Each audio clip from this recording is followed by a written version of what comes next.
The following podcast may contain some strong language and adult themes. If you've got young children around, maybe save it until they've gone to bed. If you really don't like bad words, this pod probably isn't for you.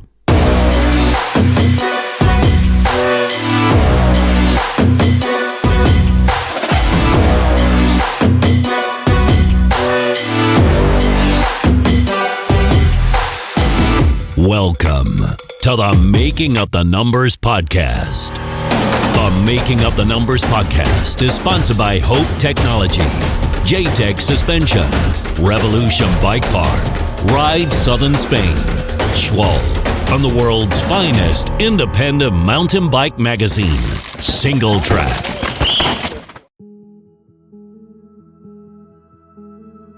Previously on the Making Up the Numbers podcast. It was crazy because I just got to hospital.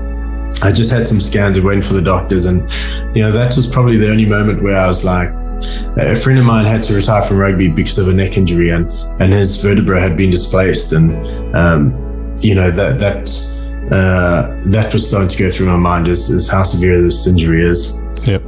And I picked up my phone and I was like, I was the last 10 guys to come down, so I started watching, and my fiance and Gaspari from Crank Brothers were down in the hospital with me, but they're waiting on the benches, and I'm in this bed trying to hold my phone, and then I go get all excited, and they come over like, what's going on? I was like, I finished 10th overall, I'm protected for next season. And they're like, well, you're not going to even think about maybe retiring or what? I was like, there's no way, I'm 10th, I'm protected, doesn't matter, things are good. And it gave me a bit of hope and excitement in the hospital. Being second is like, it can be hard, especially I think behind your teammates. But I think he's younger and he really appreciating every moment, every good moment. So for sure in my case, if I finish second behind him, I'm like, fuck it. Because I'm older, I'm 5 years old more than him. So you have less time. Yeah, you have plenty of time to play with. For me, it's not the same, so... Fort William's a bit different to everything else on the World Cup circuit. Are you a fan of that track? No. No, actually, I'm not a fan of it whatsoever. I mean, I think that place is like... I felt like when I came home, I was like, man, I feel like I was out there at a race for 6 months after being there for 3 days. I was like, this place is just like going to war. The computer tells you everything, but at the end of the day, you just take the fucking brakes off and go fast. It's pretty simple. Yeah.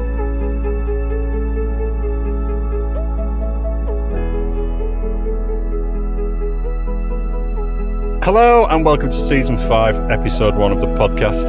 I'm George Thompson, and you join me in a rather sunny Fort William for Round 2 of the British Cycling National Downhill Series, which is basically a mini World Cup.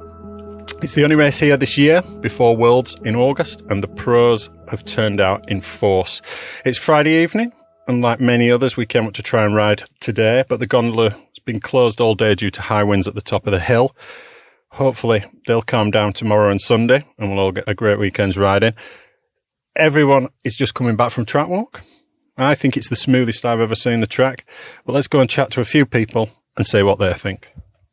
So I'm roaming the car park, and the first person I've come across is Madison Saracen's Matt Walker.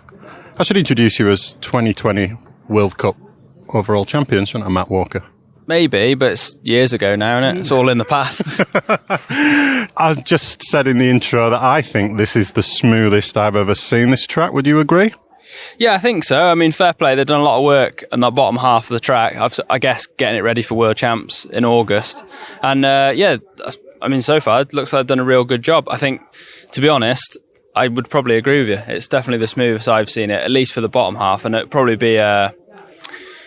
be quite nice in a race run once you've rattled down the top bit to have a bit of smooth trail to get you to the finish. Would be a bit of a nice change. But it looks really good up there, to be fair. They obviously spent the last couple of days, the track's been closed, so they've obviously swept it and brushed it, and it looks pretty much how it usually does at the start of a World Cup week, actually. I was saying that to the lads earlier. Usually when you come to a BDS, it's a bit more like rugged, weathered over the winter, whatever.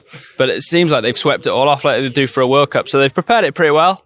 Just want to get some tyres on it now. It's it's different for them to give us a bit of love. Like you say, we're used to coming up and just being massive holes after the winter everywhere. Yeah. So I've heard rumours that they're trying to shorten the track. That's what the brief the track builders have been given, to try and get it down for the television coverage. If they were to smooth it all out, how much do you think they could knock off? Or do you think they're going to try and get it down 45 seconds off it? How much do you think they're going to have to cut off the track? Well, they're going to have to cut a lot off if they want 45 seconds off it. They're going to have to straighten it up a lot. But I think where the track is currently, I don't think you could smooth it off enough to take 45 seconds off it, to be honest. I think 45 seconds is pretty much off the start. Is nearly, you're coming into the boardwalk at a minute, aren't you? Yeah, boardwalk's like a minute, so it's nearly the whole top section. So unless you started from there, that'd probably be the easiest way of doing it. But yeah, I'm not sure, to be honest, what the plans are at all. So yeah, we'll just have to wait and see with that one. Now, if I remember rightly, you've got a bit of a mixed record here. Yeah, fairly mixed. Generally go pretty well there. Generally go pretty well here when I stay on or don't flat. To be fair, for the last few years, we've not had any problems with flats. Generally, it's pretty notorious for getting flat tyres here, but as I say, last few years, we've not really struggled with that. It's just me staying on the thing. But yeah, hopefully have a good weekend this weekend. What year was it when you were smashing everything and you came in here? And I think at the National, you had a massive crash and concussion. What year was that? That was 2019, I think. I'd started the year, like you say, really strong. It was my second year in Elite, I think. And I maybe went to the first National and won, then went to an IXS, won that, and then first World Cup podium at Maribor. So I was just, looking back, just way overconfident. I mean, we've probably had this conversation in the past, but it kind of ended there, and it was quite a big lesson for me, really, just not to ride overconfidently when you don't really need to. I just needed to get through the weekend there and keep building through my season. But obviously, at that age, it's the first time really when I was racing in elites where I thought I could challenge, and I was confident, so I was just going with my instinct really, and it was quite a big lesson after that. So I think now I'm a bit older, I can kind of realise when I'm feeling like that and just try and manage my efforts a little bit and just try and go fast when it matters. How's your winter been?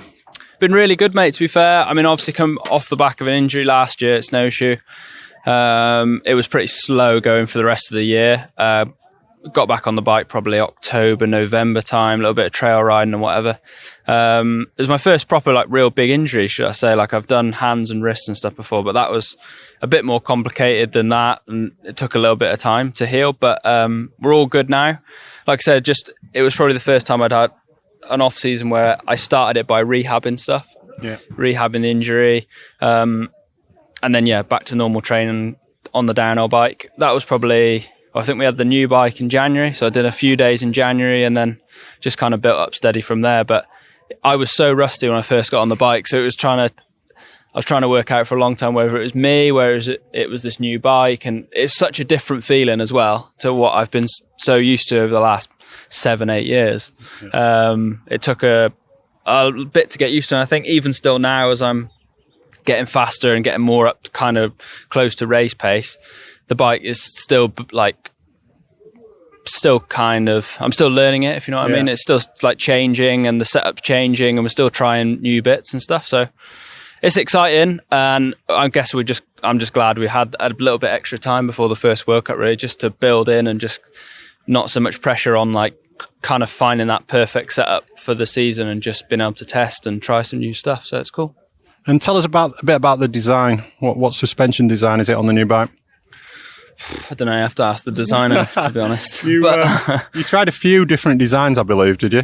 No. Didn't. No, we never tried anything else really. There was a few, we tried a few different brake arms on the other bike to try and get different feelings from it, and we've tried different things on the old platform. We did some different things with the shock, and just to try and get different feelings from it really. And then this bike has started as a project all about trying to get the brake arm fitted into the frame, and it just evolved from there really. It's been a project we've been working on for 18 months now probably, and as I say, we've just got on the first kind of prototypes of it, and it's been really positive. I really didn't know what to expect, to be honest. I've never been involved in a design process quite like this, where it's been so from the drawing board. Yeah. Over the years, we've always been evolving the bike, but it's always been in little areas. So yeah, to literally just scrap all that, go back to the drawing board and go again, it's been pretty refreshing for me and the team. And it does feel like I've kind of moved bike manufacturer, but just brought all my team with me, which is pretty cool. And I have to pinch myself a bit to kind of, I'm in a quite a privileged spot to go and design bikes and be involved in it as heavily as I am. So hopefully it's fast, but we'll see. World Cup champion though. Well, yeah, there is that, but I don't really see it like that. I'm just a kid with dreams at the end of the day. That was going to be my next question. Hopes and dreams for 2023? I want to win. I've won now. I've got that taste. I know what it's like, and I just want to be there as much as possible, really. I was really gutted last year to finish the season how it did. It was probably shaping up to be one of my best, well, probably my best season to date with a win. Yeah. I didn't finish outside the top 10. I felt really good in my riding in myself, felt confident, and I felt like I was consistent for all different conditions, different tracks. Just finally getting my head around it, it's taken a few years. So just want to kind of pick up where I left off, so to speak, with that, and just be in the mix every week, fighting for wins, podiums, and yeah, I mean, I'm still. I don't feel like I'm quite there yet. I'm still on the path, if you know what I mean. But as I say, I've got time. I'm just using every weekend at the moment as a building weekend, going through the process, so to speak, and just building myself up slowly. But feeling confident. I think when it counts, I'll be there. Were you surprised to win in Leogang? Because I don't think there's a specific Matt Walker type of track, is there? But I don't know if I'd have put you down as winning your first World Cup in Leogang. No, to be honest, no, I don't. Especially Leogang, I've even as a junior never really liked it. Never really went that well there. So I certainly didn't expect it to come that weekend. But it's just one of them things. You can't explain it. It's just I was at the top warming up. Everything just kind of, I could feel it kind of clicking in, if you know what I mean. I felt like I was in that headspace. I felt confident. I made some quite bold choices with tyres and stuff, and I was just in a good mindset to go for it. I had all my, I'd practiced well, decent qualifying. I knew I was there or thereabouts, felt confident and went for it. So as I say, like all the kind of pieces just fell in to place, and it's not something that is easy to recreate. It's a recipe you don't know the ingredients for necessarily. It's all about ticking boxes and hope you're ticking the right ones. And when it all comes together, it just does. And yeah, it's one of them elusive things about the sport that if it could be like that every week, it'd be easy, but it's not. That's it. I'm trying to find that again, really. Cool. Well, best of luck for this weekend and best of luck for the season. Nice one. Thank you very much. Cheers. I'm now with Dorval Commensal's Monika Hrastnik, who has just come down from track walk. How did you think the track was looking? Yeah, it's really good to be here, especially because we have World Champs this year. The track looks really nice, so clean. They made a really nice job on her. So, on the top was really windy, so I hope tomorrow without wind. You had a pretty good season last year. Tell me a bit about it. Last year the start wasn't the best, but the end was good. Yeah. I finished 6th overall, and I made some podiums. So yeah, generally it was good. Yeah. Were you European champion as well? Yeah, and also I made it. I was European champion. Cool. And tell me a little bit about your winter. How's that gone? Your winter was good. We have some snow. I ski. I hang out with friends. Then I start to train in the gym, physical preparation, and ride the bikes. And it was different because we start so late with the season this year. But yeah, it was good. Cool. What are your hopes and aspirations for this season? I just want to have fun. Okay. If you're having fun, you're generally going fast, aren't you? If I have fun and enjoy, it's always good, and I can go faster. Yeah. And how are you using this weekend? Are you using it? Are you going to do are you going to be trying to get the win, or are you just using it as a bit of preparation ahead of World Champs and probably just going to roll down maybe at 95% or something? Yeah, always, if you race, always want to win. So, but now it's I came because I think it's really good training, especially for this long track, and this is it. Excellent. Well, have a great week and best of luck for the season. Yeah, thank you. Luke Williamson, how are we doing? Yeah, all right, thank you. Good to be here in Fort William. Excited for some riding tomorrow. Excellent. So last time I saw you was Riola, just how many weeks ago? That would have been 2 weeks. What? 3? 3 weeks. 3 weeks, I think. Yeah. And you were the last man to go down in seeding, and I was stood at the top. And about 30 seconds later, you came up pushing your bike with a really nasty cut to your hand. How's it doing? Yeah, it's all right now. Kind of just blends in pretty well, so it's healed up nice. There's a bit of a lump there, but thankfully it's not kind of the bit that you grip onto the bars with, so it's not too bad. I think this is probably the smoothest I've ever seen this track here. What are you thinking?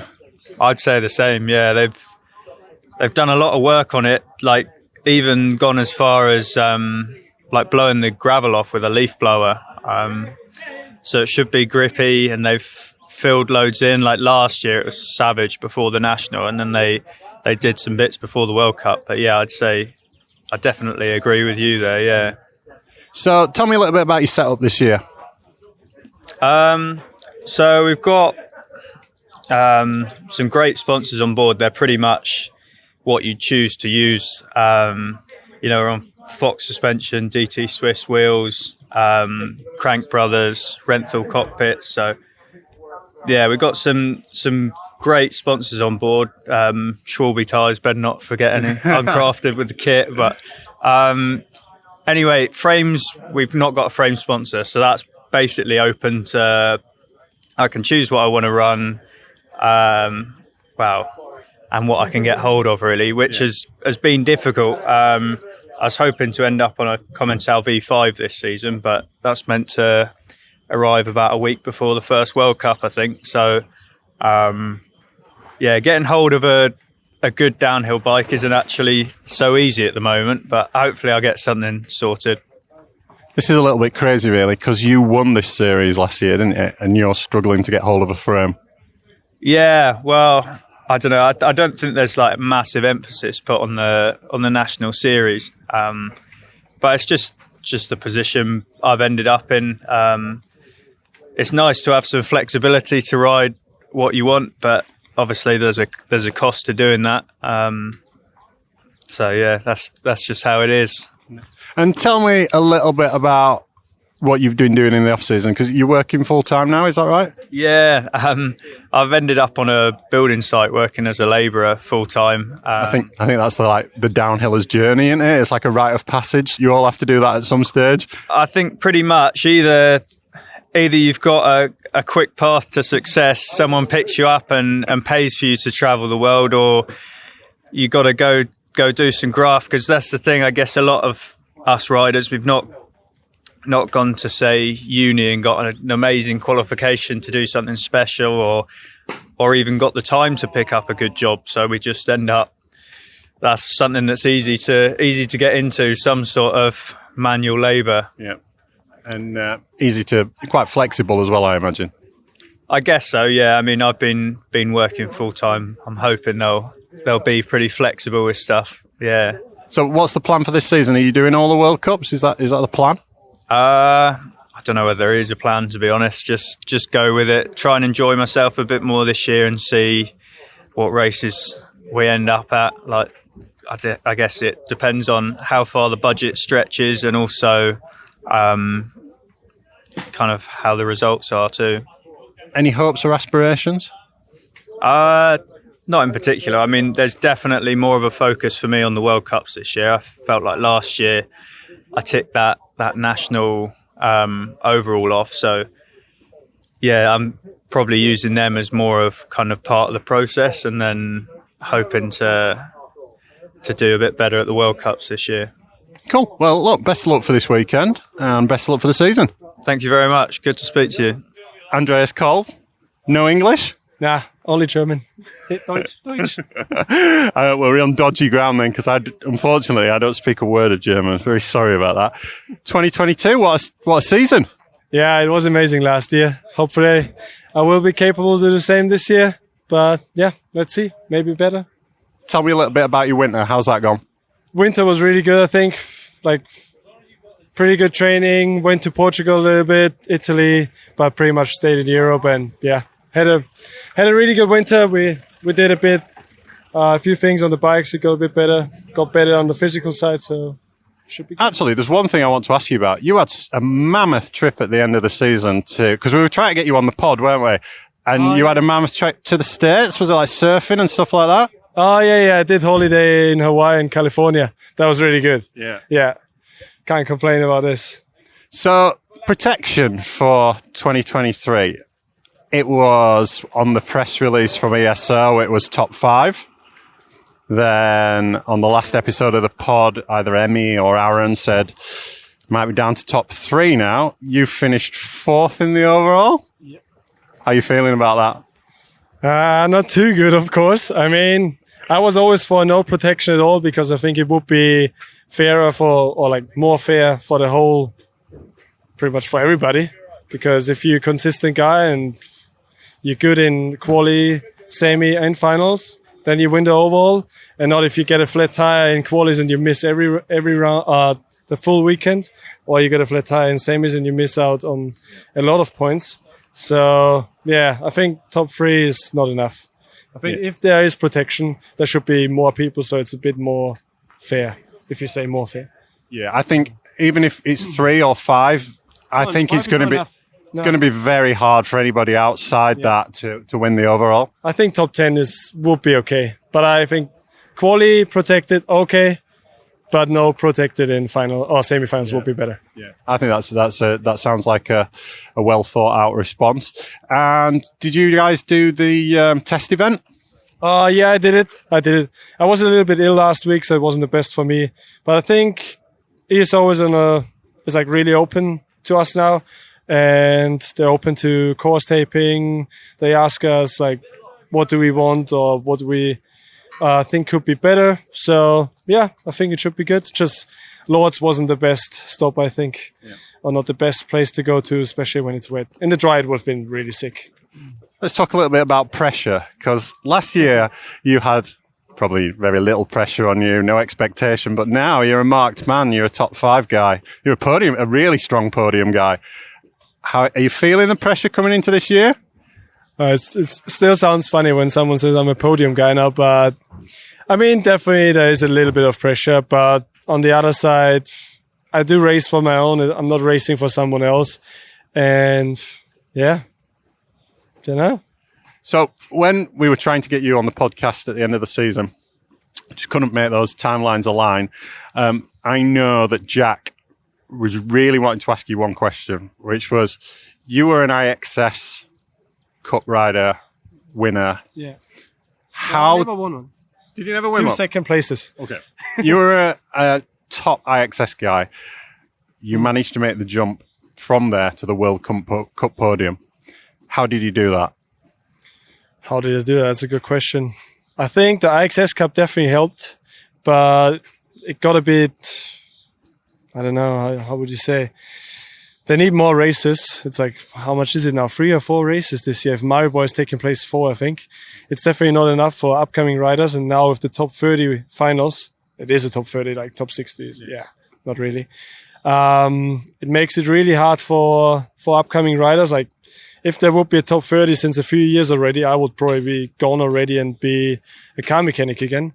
So, don't know. I don't really think it's a good way it is right now, but hopefully, I heard they're going to work together with IXS. Right. They're going to make a second, like a Formula 2 series, hopefully, like a World Cup 2 series. And if this will happen, I think it will be good for upcoming riders, hopefully. What are actually, let me ask you about European champs, because you're European champion, is that right? Right now I am, yeah. And this year it's in France? Yeah. It's the Sadly. I've seen the track. It looks fantastic. It looks insane. Yeah, I haven't It's the same weekend as we have a national here in Glencoe, and I've spoken to my wife, and I'm on that one. But I'd now like to go to France, but that's, an extra week, 2 kids. Can I negotiate that? I've not asked her yet. Rachel, if you're listening to this, I would really, really like to go to France. It's nice out there. Yeah. Bring the whole family. No. So tell me a bit about what European Championships means to you. It did mean really much to me, but I don't know, since I got the title last year, I'm fine with this. Yeah. I got it now, so I will not be there this year. It's also, I think it's 1 week before Andorra, is it? Yeah, I think so. And I don't really want to race a week before a World Cup. Just take it easy, step back. And I'm happy to have the title now. That's it. And there's a bigger title to get.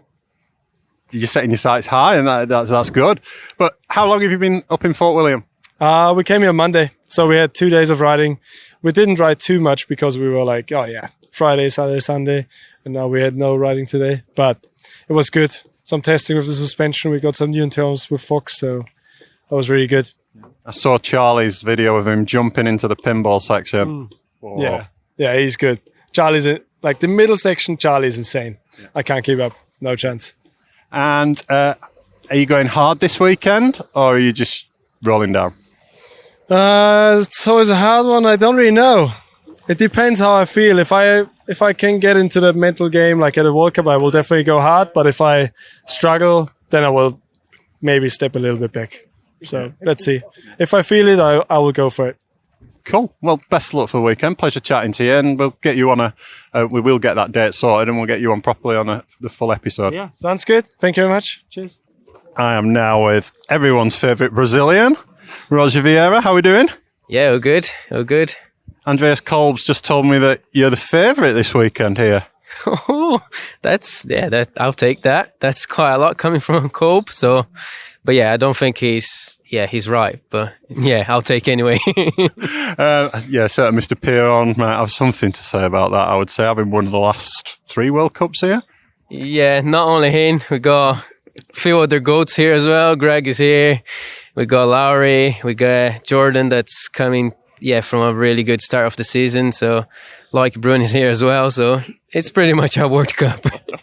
So, you've had a real roller coaster of an off season. Tell us a bit about it.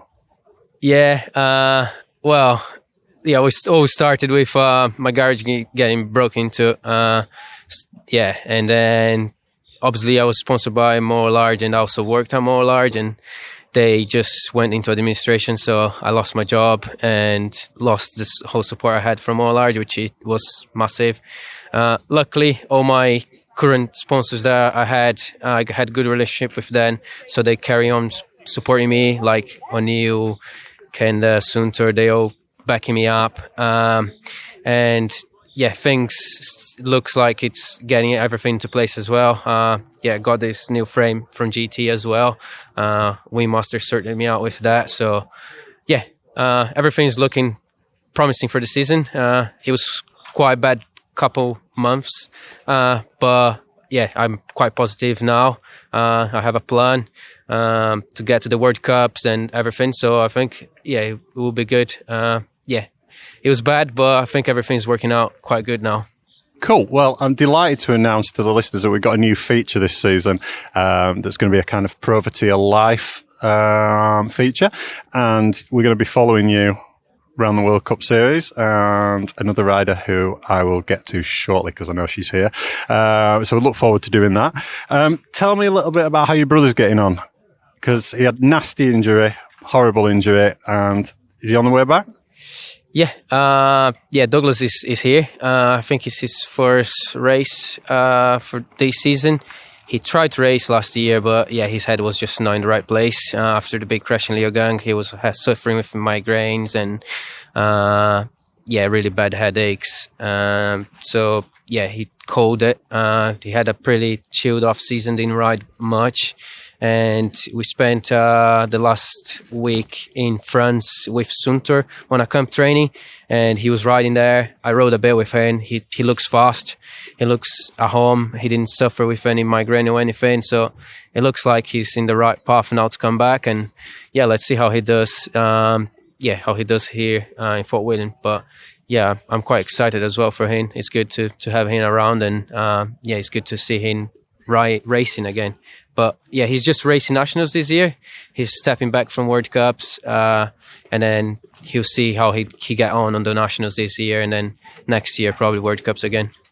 Excellent. So 2021, you won this series. And what are the hopes for and dreams for 2023?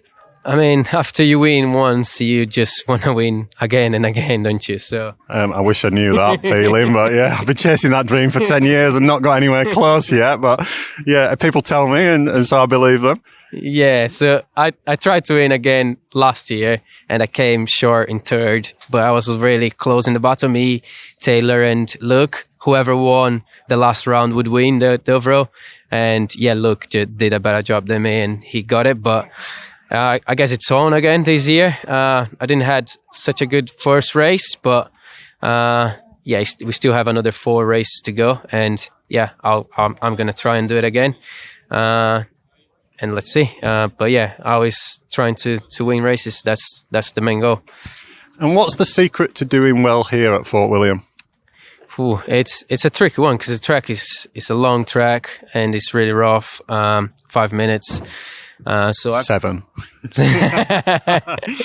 Yeah. So yeah, I think it's a lot of line choices, trying to use the lines where it's a bit smoother.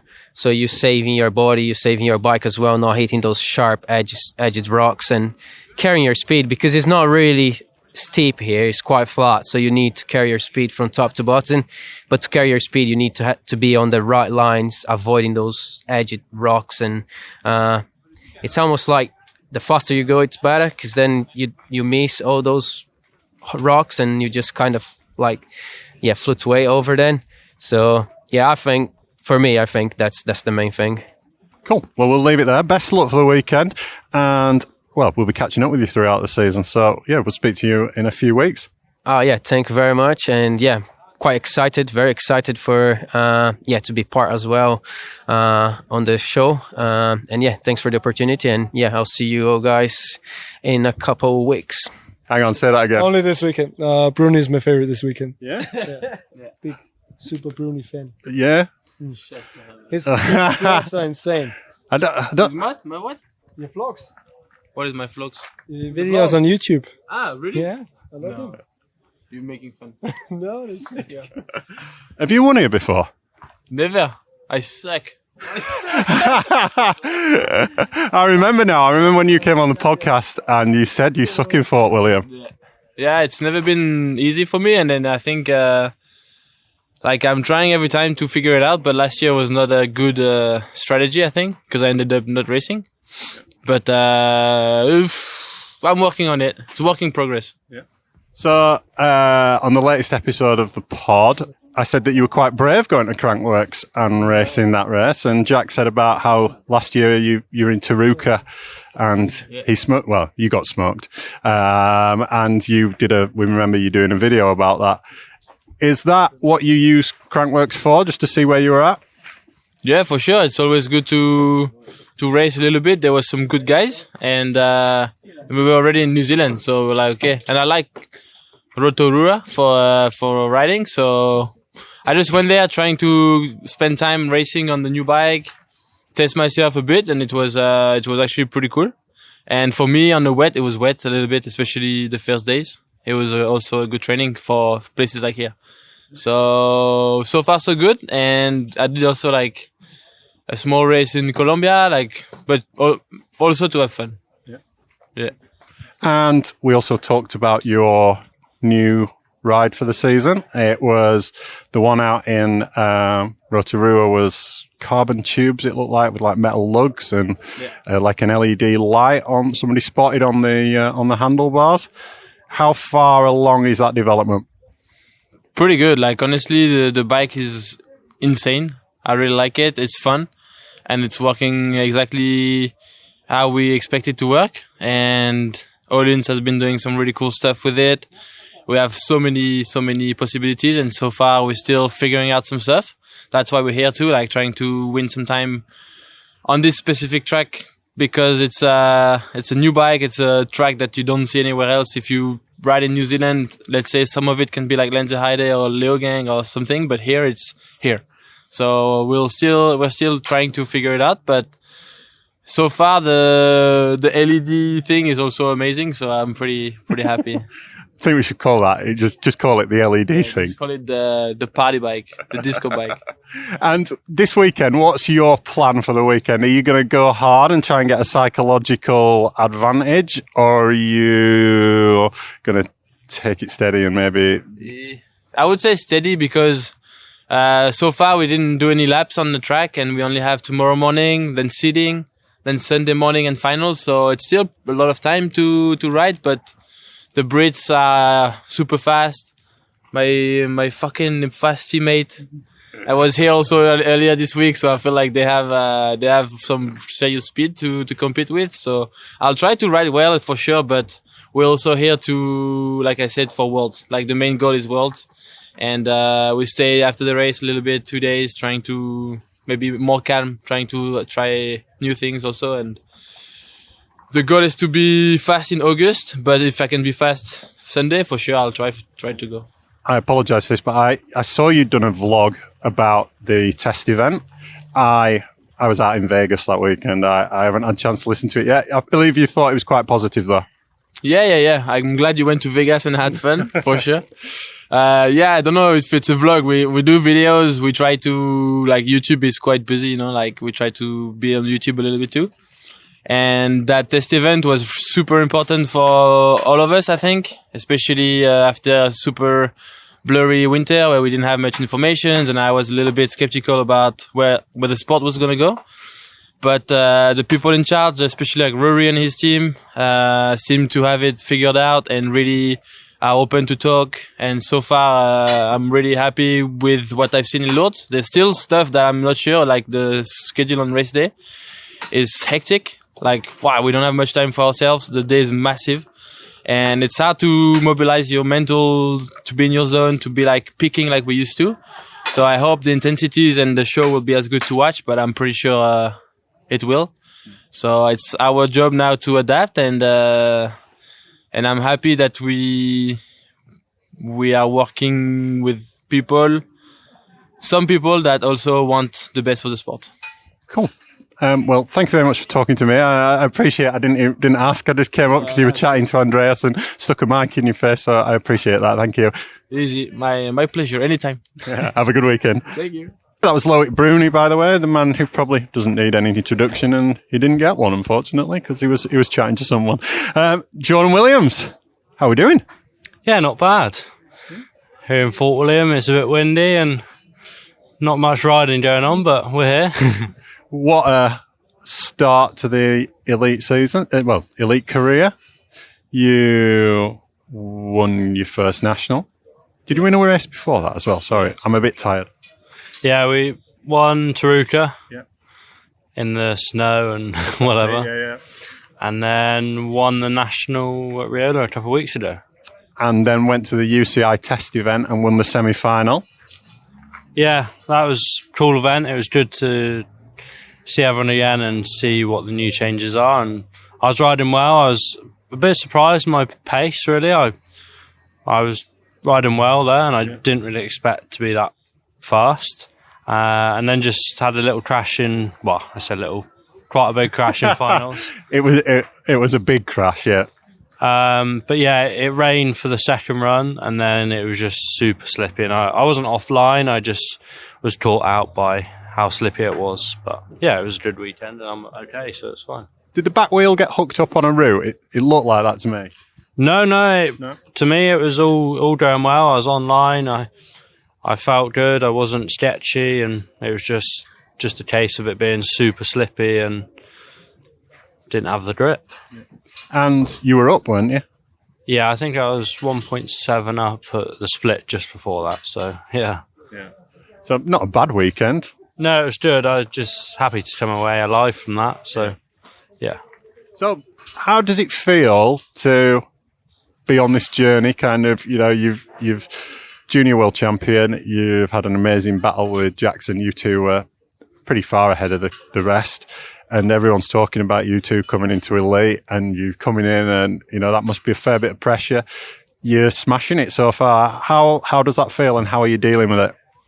It feels completely normal. It's just taking it as it comes, really. I'm not expecting anything or not putting any pressure on myself. Yeah. I'm just riding as fast as I can and trying to do the best I can. So, yeah. And you don't look to be having any trouble adapting to the new bike? No, I'm loving the new bike. I'm really loving it and getting on well with it. My mechanic Nath has helped a lot, and he's a big help. So, Nathan, who is stood behind us now, tinkering, building a wheel. I owe him a gratitude of thanks as well, because in Pro Loop in 2021, he fixed my bike up for me before race runs. Was it before race runs, Nathan? I think it was. Yeah. Yeah, and I didn't win, but it was the best it's ever been. So, tell me a little bit about this weekend. Yeah, so we've been up here for the week, and we did some riding on Monday and Tuesday, and then it was shut for track maintenance on Wednesday, Thursday. So we just rode e-bikes and just had a look round and set up the pits properly and whatever. And then today we were going to ride, but again it was super windy and they shut the lift, unfortunately. So we took a hike up and hiked up and walked down. It wasn't too bad, to be fair. It was quite a nice walk. It was just super windy at the top, but yeah. They've done a huge amount of work to it. I've never seen this much work done. I mean, I don't know if I've ever seen this much work done before a World Cup. Are you a fan of it being smooth, or would you prefer it to be hard and rocky? Yeah, I think I'm a fan, because on Monday and Tuesday, before they did any of the work, it was so rough and it wasn't that fun. So filling in the holes that are knackered and all the bits that need doing, I think it will help. And to be honest, looking at it now, I think the track will be the fastest it's ever been. Especially at a national, they don't really put any techie bits in, so it's normally quite straight and open. So I think you'll see the fastest time ever down Fort William this weekend. Yeah, I think it's a 4:27 by Armour, I think, is the fastest, if my memory serves me correct. And I believe the track builders are trying to knock some time off to see how quick they can get it for TV. So we'll see how that goes. What's the aspirations for this weekend? Because you're just on this roller coaster. You just keep it rolling. Yeah, just as I say, just ride as best I can. Because in elite, there's so many people. You can't focus on one particular person. Anyone can win, and so you just got to ride the best you can and see where you end up, really. Well, we can't stop with it. Well, we can't do this recording without saying a big shout out to your dad. Where is he today? He's at home. I think he's coming up, but yeah, we'll see. Cool. Big shout out to Steve. Well, thank you very much for your time, Jordan. I'll try and come back and chat to you over the weekend. Maybe follow you a little bit, see how you're getting on over the weekend, if that's all right. Sure. So we are now playing MC Roulette, I'm going to call it, because the announcer is making big announcements, and we've got to try and answer questions in between his announcements. Do you reckon we can do that, Joe Breeden? Yeah, quick fire round. We got it. Tell me about the new bike that I'm looking at here. So this is the new, it's called a HP6 M279. M279 downhill bike. I'm not sure what the production name's going to be yet, but that's what we're calling it. Still high pivot with an idler. I'm loving it. 6-bar design, linkage design. We've been working through it for quite a while now. And it's going really well, and I cannot wait for it to come to production so you guys can all have a go on it. We're sort of into the refining period now, just trying to get that perfect balance between performance, lightweight, and reliability. Refining a few things in terms of suspension, etc. And then hopefully we'll put it into a production bike, which will happen before too long. And I'm excited for that, because you boys are going to love it. And girls. Boys and girls. And women. And so, Aaron was saying lots of things about it on the latest episode of the podcast. And some nice things about yourself. 2022, big injury here at Fort William. How does it feel to be back this weekend? Yeah, it was definitely a pretty difficult year for me last year. 21 was a great season, and I was super fired up having signed with Intense for this for the 22 season, and then came here I think second round and shattered my elbow. So that was devastating, to be honest. But I think we healed up nicely. I had a surgery. The surgeons did a dream job, and we recovered very well. And actually, the first place I came back to ride was here. I came straight up, hadn't ridden at all, and I came straight back here. I think it was maybe 3 months after. My mechanic, Johnset, who's just up the road, we came here, did a few days. I just wanted to work through a few things of what happened and put it out of my head that it was, you just have a good feeling with this venue again. So not my first time back, but I'm stoked to be back and actually racing here. I do love this venue, and super excited to see what we can do this weekend. Well, I think regular listeners will know that this isn't my favourite venue, but this is the best I've ever seen it. I'm actually really excited to ride tomorrow. And the section where you did the elbow, oh no, that was on the old section, wasn't it? Yeah, so it's not smoothed that bit out. Sorry, I'm getting a little bit confused there. So what's the aspirations for this weekend? Well, to be honest, it's quite a big week for me because obviously we have World Champs here this year in our home country, so every Brit wants to race that. But we all know the talent and the depth of field within all the UK riders at the minute, probably higher than it's ever been in terms of depth. So it's a big battle to get that selection, and I'm sure that this race will have quite an influence on world selection, along with some of the first few World Cups, but I'm sure they'll be looking at this as it's kind of a direct comparison to potential performance at World. So yeah, definitely focusing on performance. We've still got quite a lot of testing we need to work through and some bike stuff we've got to focus on, but I'm happy and keen to try and put down a heater come Sunday and do all we can to make Worlds in, I think, August. That'd be awesome. So when you have a big injury like that, like the elbow, and it took you off the bike for, like you say, 3 months, when you come back from that, how many physical gains had you lost? And is that the hardest thing to build back up, or is it the mental thing?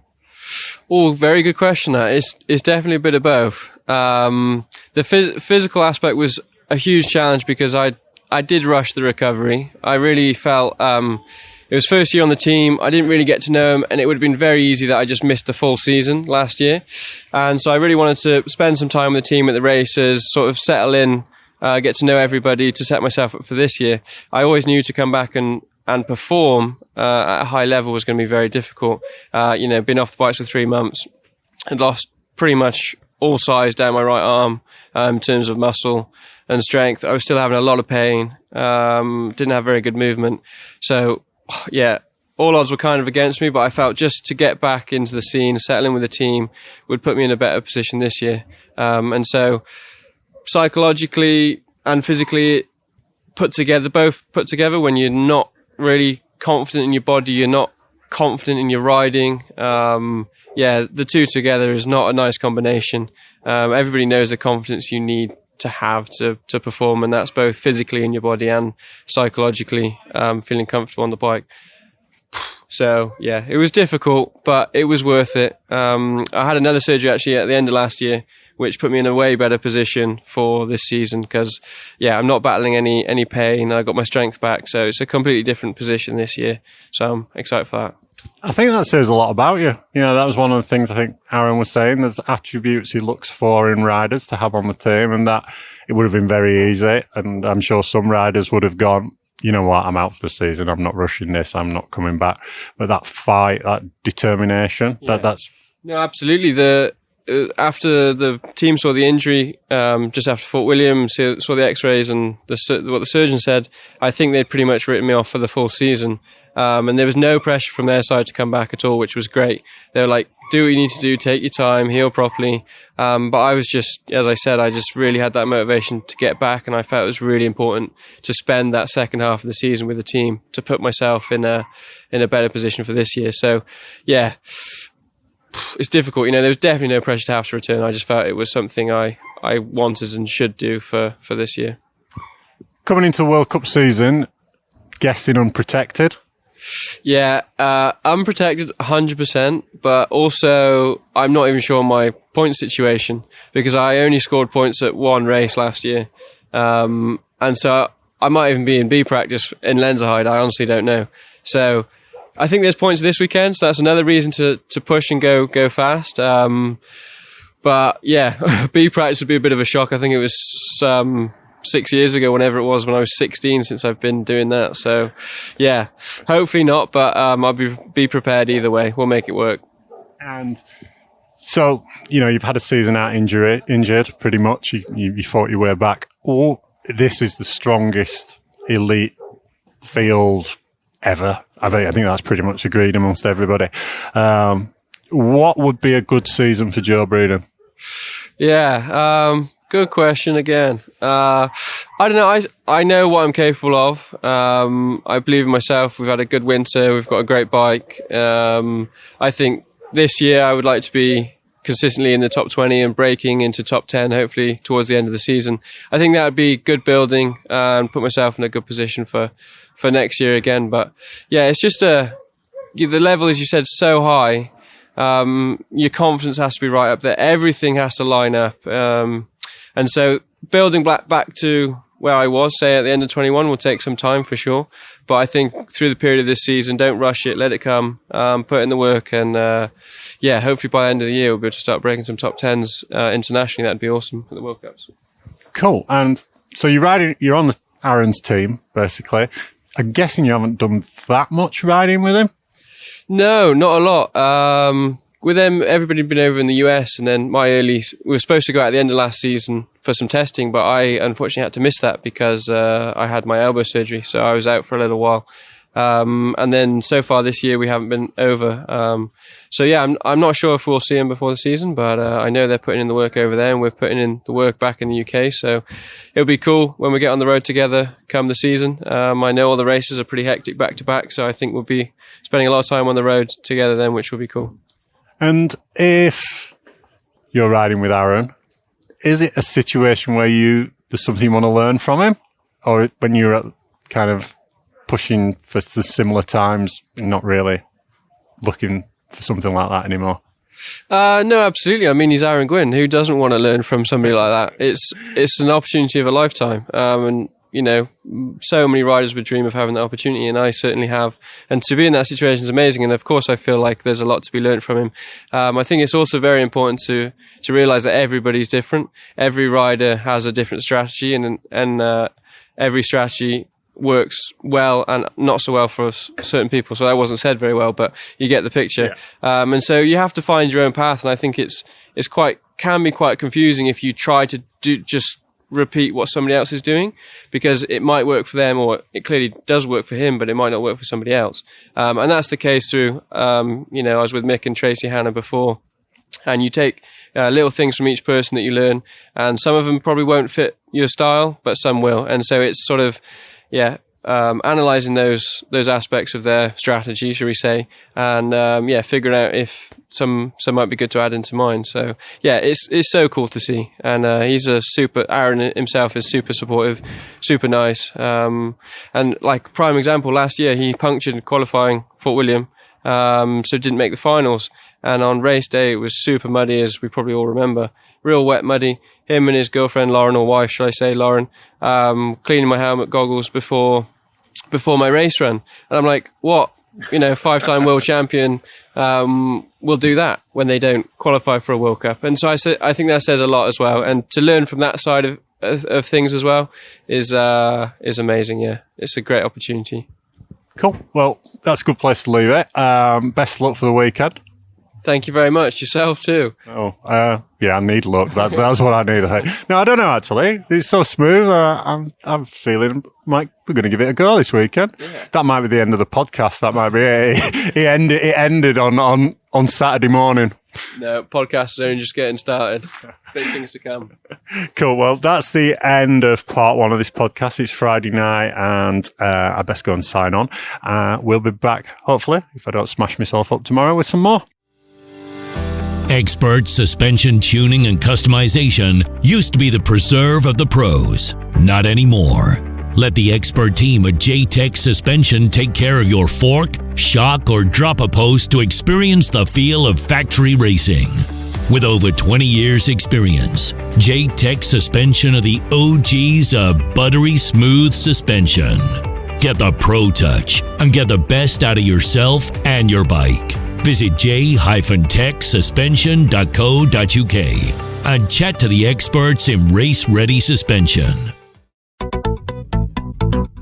Choose single track. Choose print. Choose digital.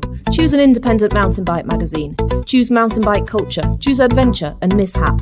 Choose great stories and glorious photography. Choose ad-free access to our website. Choose time out with a mug of tea. Choose an annual subscription. Choose a monthly subscription. Choose discounts in our shop on a range of ethical products. Choose bobble hats. Choose hip flasks. Choose gift subscriptions for your friends. Choose single track salvation for your arse. Choose a username. Choose a community. Choose to support independent publishing. Choose your future and our future. Choose single track.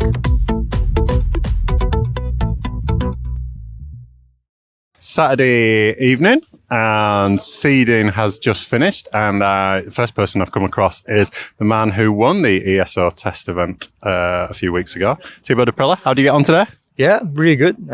Just few runs this morning because there is a lot of people riding here, so not the time to do too many runs. But it was a seeding run, yeah. So good run. Happy, but nothing crazy. A bit far away from the time of the first few guys, but pretty stoked. And yeah, it's a good race, and try to be a bit faster tomorrow. Cool. I think you're in 8th at the minute. Maybe, I don't know, but yeah, between that. So there is a lot of good riders, so it's still a good place. But try to be a bit quicker on the top tomorrow, and yeah, we will see. Cool. So good winter. Yeah, really good winter. I feel fit and ready to push hard and to ride fast on every tracks. Yeah.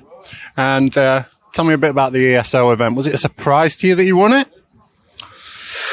It's always a surprise when you ride good, but no, I was really stoked. I like to ride in the mud, and I like this track too. Last year I was riding good there too before I crashed, and yeah, overall it was a good weekend, and I was not really surprised, but show me that I have the speed and some good confidence. So last year, I remember talking to you here, and you were working out of the back of a white Transit, right, Luton box van or something like that. You've got the full pits here this year. Are you taking it seriously, as in like you're going to try and win the race tomorrow, or are you mainly here just for setup for Worlds? A bit of everything. I try to to have the best bike possible for Worlds, and I try also to take the race as a good training. But every time here at the BDS, all the British are really quick, so I'm not really surprised if one of the British guys will win it. But, the goal is World Champs, not this race. But for sure, we'll try to be on the podium at least. Excellent. And the team, you've not got Miriam here this weekend, but Amory's here as well. How's Miriam doing? She okay? Yeah, she still have some problem with her head, and, it's a really long process. I have some friends also, we have this kind of problem, so it's really tough for them. But I hope she will recover fast and be back on races, because we miss her, and it's not good to don't have a teammate with you on the race and even on the training camp. So I hope she will be back soon. And you've ridden here a few times before. Have you ever seen it as smooth as it is at the moment from the Deer Gate down? Yeah, last year for the World Cup it was really smooth, but for sure this year it's really good. Not all the parts, but they make it quite the bottom is really good, and some top parts also. So it's nice to have a clean track and not a fucking destroyed track. And what's the aims for this season? Try to win some races and to be the top 3 on the overall, and maybe here try to have the good jersey. Yeah. Well, I think you got a good shot. You seem to be coming in strong. Best of luck for tomorrow, and best of luck for the rest of the season. Thank you very much, and good luck to you too. Oh, thank you. Yeah, I need more than luck. Cheers, Thibaut. Thank you. Just grabbed Luca Shaw in the Canyon Collective? Yep. Yeah, Canyon Collective. Sorry, there's 2 Canyon teams opposite each other. Yeah. It's just starting to rain. You were just saying that's good timing. You didn't want any rain on that track. Well, I mean, actually, it's pretty good in the rain here, but it's just less stressful when you don't have roll-offs and have to deal with it. But yeah, just finished up the seeding run. So yeah, race day tomorrow. Should be good. There's a lot of new sections. I don't know how they'd hold up with a bit of rain. True. Yeah. I don't think it'll do much, honestly, but still nice if the sun's out. So I think you've ended up 7th. Was it a good run? I'm not sure what place I'm in. I know the times are really close, and I'm pretty happy with my run. So, yeah, it was good to get a gauge. Pretty much every top guy's here, so it feels like a World Cup, and it's like a perfect warm-up race for the season. So, yeah, just trying to put those good race runs in. That's kind of, we've been training and riding a lot, but racing's always a little different feeling. So, happy with my run and got some room for tomorrow. So, keep on trucking. Excellent. And good winter? Pretty good. Yeah. I had a little injury to my thumb, in January. So I was off the bike more than I would have liked. But since then, it's been really good. Been riding a lot, and training's been going really well. So, just stoked for the summer and get the races rolling. Seems like it's been a long winter. So I think everyone's fired up to go racing. Did you do the ESO event, or were you still in Tennessee? Yeah, I did. I did the test event in Lords. That was good. A little bit of a shame with the weather. It kind of made it difficult to really ride much, but that track's just so scary in the wet. So kind of have to weigh your risk there. But no, it went really good, and I've got a good feeling about the new organization and everything, and really kind of excited to see what changes they bring out and how it kind of changes the feel. Going to be a lot to get used to, but save for everyone. And I think a lot of the changes will kind of work in my favor. So, all good. Cool. And how many runs did you get in this morning? I did 4 runs. So we were punching them out. We were in line early and basically didn't stop. So, 4 runs plus the seating run. It's 5 runs down that track is pretty tiring, honestly. So, it was a good day. Cool. And, tomorrow, are you going to wind it on and go for the win, or is the number one priority here getting the bike set up for Worlds? Bit of both, really. Worlds is so far away that honestly, I'm not thinking about that too much, and I'm more just kind of getting myself prepared for the season. So, of course, I'm going to try and put the best run in I can. Hopefully, I go for the win. Hopefully, I'm in the mix. So, the times are close. So, just going to have some fun with it and throw it down. Excellent. Well, best of luck tomorrow. Best of luck for the rest of the season. Awesome. Thank you.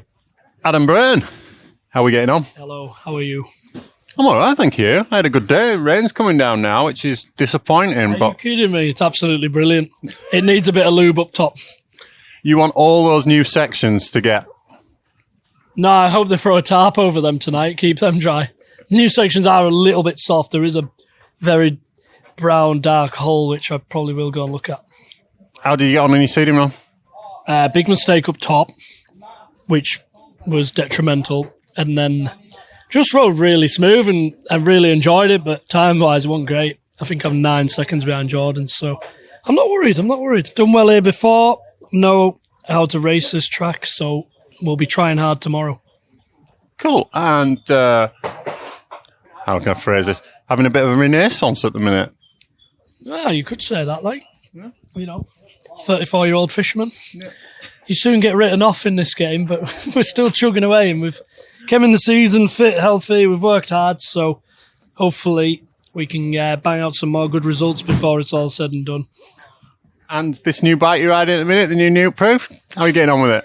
Yeah, we can actually talk about it now, but I have had one since, I'm going to say, February last year.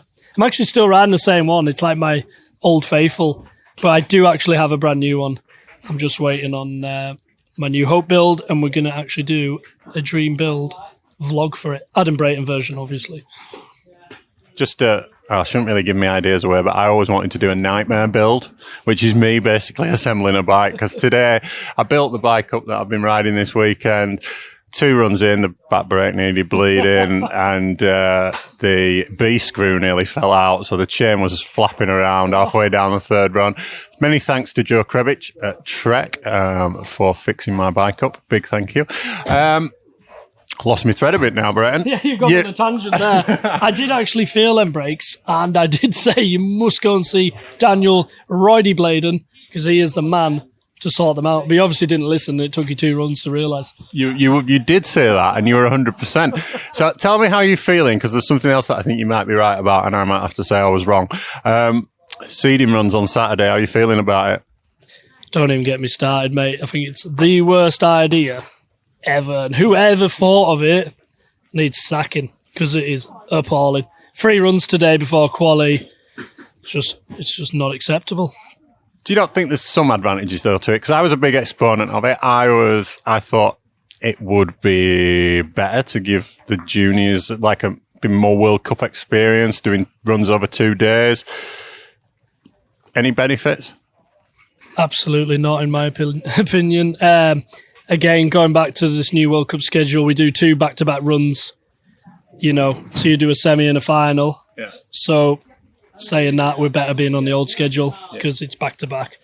I just prefer coming off that quali. You don't have time to think. You just bang straight back in the deep end and you go for another run and you hammer it. There's no dwelling over anything. I don't like the double build-up as such over the 2 days. I would much prefer everything on Sunday. All right. You just dropped another edit this week. Well, and yeah, I say another. You're not done one for a while, but it seems to be going down pretty well with the mountain bike massive. Yeah, no, I've had a lot of nice comments this weekend. It's been good. We filmed it in February. Tracks were absolutely lethal. Had to do some jumps that I normally only do in summer. So it was a little scary. Obviously, working with Alex was amazing, and big shout out to Nukeproof for obviously making that happen and giving me that opportunity and the freedom to kind of do such an edit. I don't think people get many opportunities like that, and we made the most of it. Cool. And what's the aspirations for this weekend and for this season? This weekend, I'd love to be top 5. People probably think I'm mental saying that, but I believe I can do it, and that's the plan tomorrow. So, and then going from there, it's just going to snowball, isn't it? Because a result like that, it's a massive confidence boost. And but we'll take it one race at a time, get tomorrow out of the way and go from there. Excellent. Good place to end it. Thanks very much, Adam Brayton. Best of luck for tomorrow and for the season. Cheers, George. You too, mate. Hattie Harden, is this your second ever downhill race? Second downer race on a downer bike, so pretty new to it all still. Won your first one, though. Yeah, that was pretty sick, actually, a couple of weeks ago. So, see how things go here. Okay, and is the focus still enduro, or are you thinking there might be a space for me here? No, the focus is definitely the enduro still. The downers just get a bit of speed in me and just kind of have a go at something else, keep the brain fresh and all of that. So, just keeping me busy, stop me getting bored. And how does this track compare to an EWS?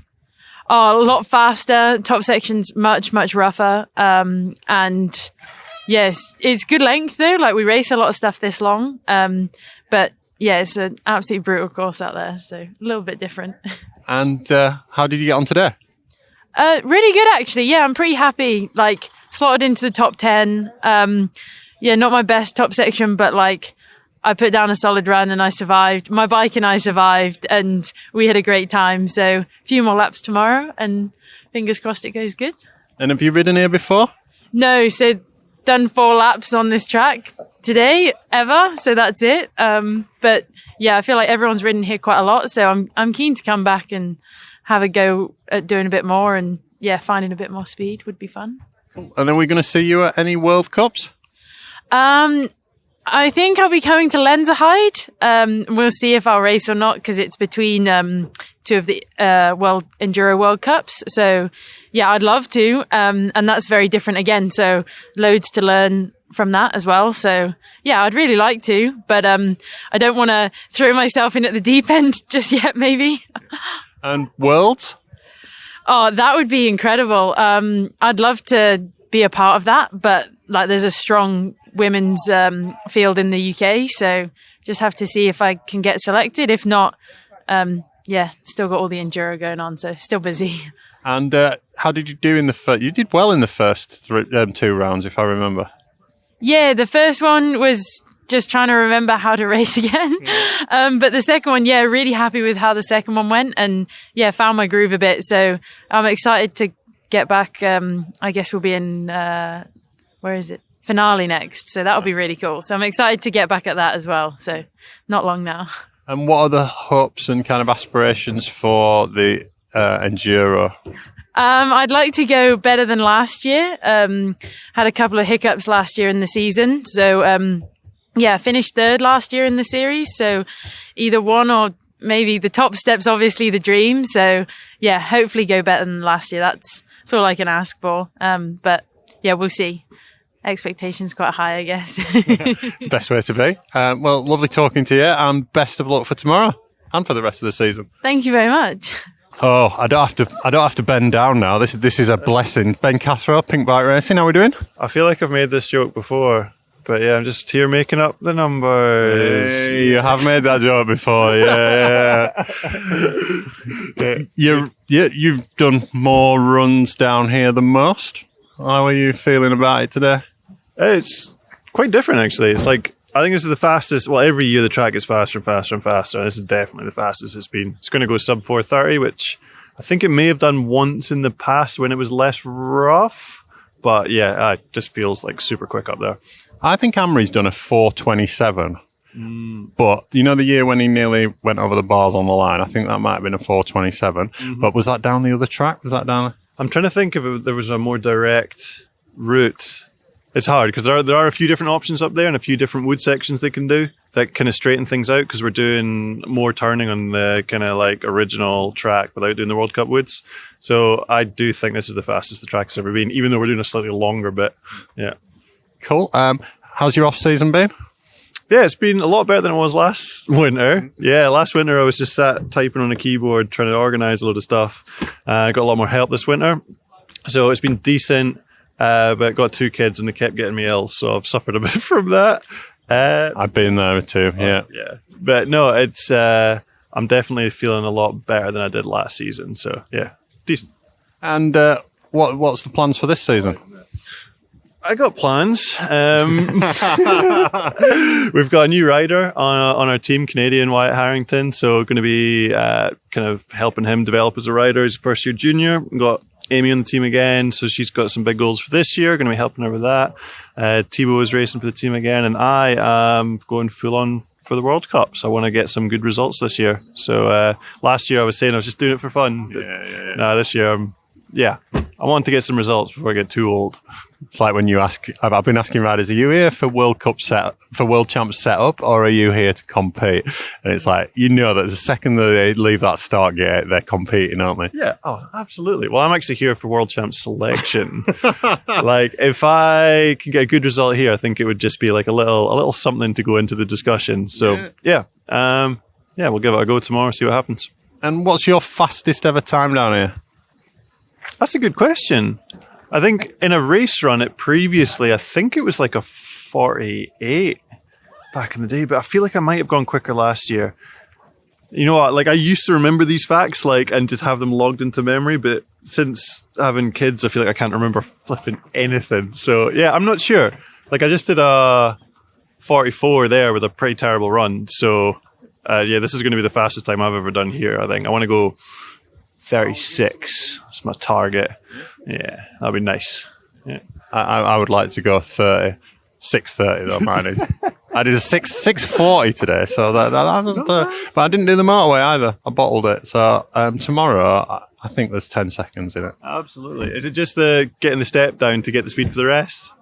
Yeah, so our second run went really well this morning, and on third run I was just going to do it all. Yeah. And then I think I've already said to the listeners, I built my own bike up for this weekend. I'm not a very good mechanic, and Brayton told me in the car park on Friday that back brake needs bleeding, and I didn't, and halfway down the back brake was coming to the bar, the B screw fell out nearly, and the chain was flapping around, and the STFU rubber thing was going in the wheel. So that was the third run, and then the next was seeding, and I just didn't have it.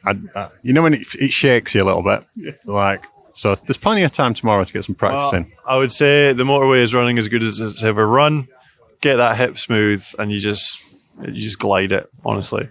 So the wind has been at our backs all day today, hasn't it? I think from the top, other than when you came under the gondola, then it was in your face for a brief moment. Yeah, I went to flat on the motorway second run. Like, just the tailwind was actually, it was severe. Usually that only happens if you're in someone's slipstream, but I came in and just went to flat on the first table. So yeah, it's running good. It's running fast. It's going to be a good race. And are we going to see you at the World Cups doing any line analysis and anything like that, or is that ship sailed now? No, that's what I get paid for. That is still my main job. I'm down as Pink Bike's race correspondent. I just get to race because I've somehow managed to negotiate it in my contract. It's pretty good. Yeah, cool. Well, I think I'm on similar lines with making up the numbers, if I'm being honest. Well, look, best luck for the weekend. It would be interesting to put you in for that World Champs shout. That would be There's a lot of riders that could get selected, but Fort William World Cup, I feel like this is a track I can do really good on. So, yeah, I'm going to see if I can get some results of the World Cups and go up for selection. Yeah. Do you know how many spaces Team GB get with it being a home one? The home thing doesn't change it. It's only if you have the current world champion, you get one extra. So it's 7. Which is sharp inhale through the teeth. Yeah, it'll be super hard, but just try my best, see what happens. Cool. Well, best of luck for it. Nice one. Yeah, my experiences of Fort William have never really been positive, but today I've enjoyed myself. Oh, yeah. Good news. Not done as well as you though, Charlie Hatton. Well, I don't know. Yeah, seeding went pretty good actually. 2nd place, so can't grumble at that. Was it a flat out run, or is there a bit more time you can find tomorrow? Yeah, I think there's more time tomorrow to be found. It's quite a weird run actually. It was it wasn't my first full time run of the winter, but it was the first proper World Cup track timed run of the winter, I feel like. So yeah, it was nice to get back to it. It felt weird trying to get into that flow state again at the top. But yeah, found good zone and I rode well. I rode some sections really good, some sections not so good. So hopefully tidy up for tomorrow and see where we end up. Cool. I mean, you've really pushed on last season, didn't you? Fantastic season. Where did you end up in the overall? I was 12th overall in the end, which was, if you had told me that at the start of the season, I'd been absolutely over the moon. But saying at the end, it would have been nice to creep into the top 10. But yeah, you're always wanting more, I guess, aren't you? So yeah, it was good. Real good season, actually. And I think, if I remember this rightly, on the last episode of the pod, Aaron called you a podium guy. He said Charlie's a podium guy now. Do you see yourself as a podium guy? Well, I'd like to, but we'll see. We'll see. That was probably going into the winter. I was a few times 7th last year. Well, twice 7th. So, yeah, I guess the progression from that would be try and get on the box would be nice. And how do you work towards that? How do you go from being 7th? Do you need to increase numbers in the gym? Is it just more about, working on bike setup? Yeah. That is a really tough question. And obviously, if everyone knew the answer, everyone would be going flat out. I think more for me, mentally knowing that I can do it and it is there is probably the biggest thing. The bike setup, look at Andy. He's been on the podium at, a lot of the races last year. So we know the bike works well. We've done a lot. Well, I say a lot more. We've done a fair amount more to make it even better than last year. So, yeah, there's the bike side of it sorted. Training side, obviously Alan Milway coaching me, so that side of it is sorted. So everything's there. I just need to ride fast. And I saw a video you posted. I mentioned it when I was talking to Andreas yesterday. A video you posted from earlier this week, jumping into the start of pinball. Take some kahunas to... Oh, yeah. Yeah, that bit's pretty gnarly. I don't know. I think it's a weird track. The faster you go, the better it is. But to go fast, you've got to be super confident. And you also can't override the track, though. I think as soon as you get to a certain speed and you try and push on, it's almost fights you back. You just got to ride a real nice, smooth race and, just be on the right edge, I think. And that's the winning formula. But... we'll try and get it tomorrow, but we'll see. And a little bit, we've had some rain. Yeah. It's stopped now, but I believe the Met's office is saying it's going to rain until midnight, potentially.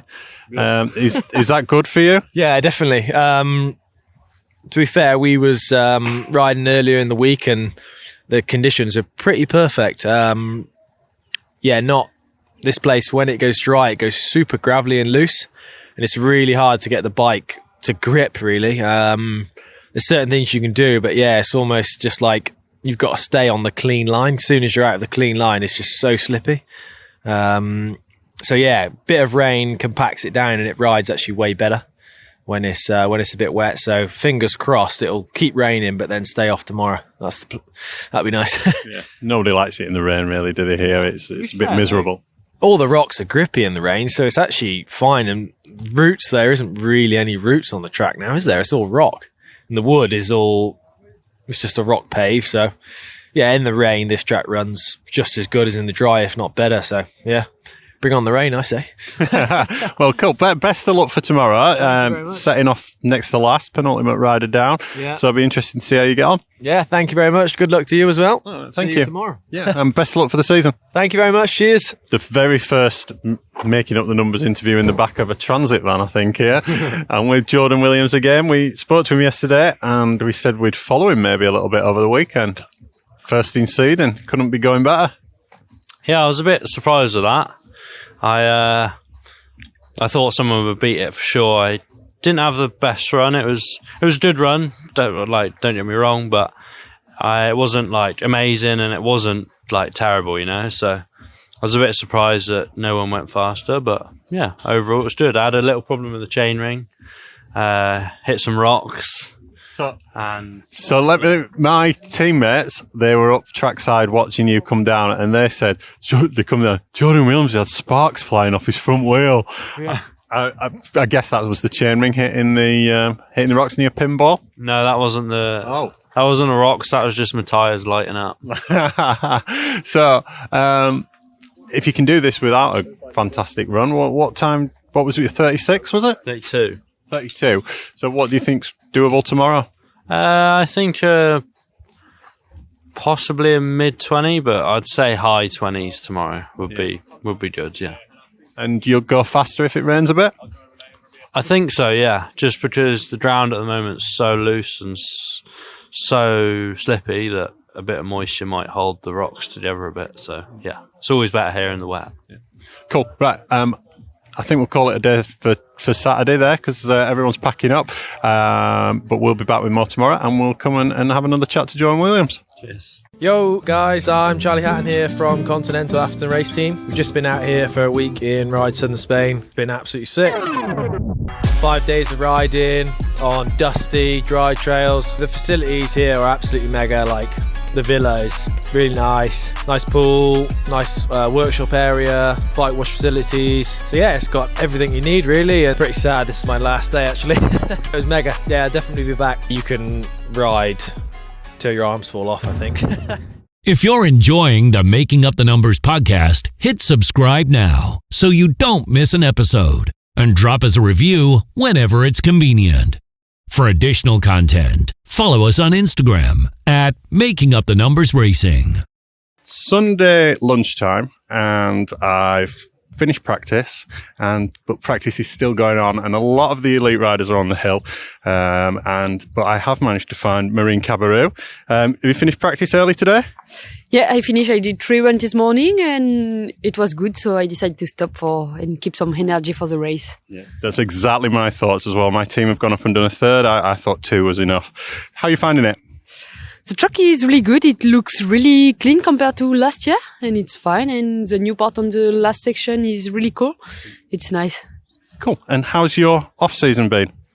I have a good off-season. I take my time to recover well and come back slowly from my injury.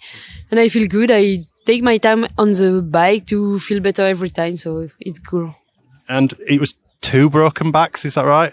Yeah, I broke 3 vertebrae, so it was a bit long. So I decided to really be back slowly on my bike and take my time to recover at 100%. And now everything is okay. I have just some little bit of pain sometimes, but it's not a big deal. Yeah.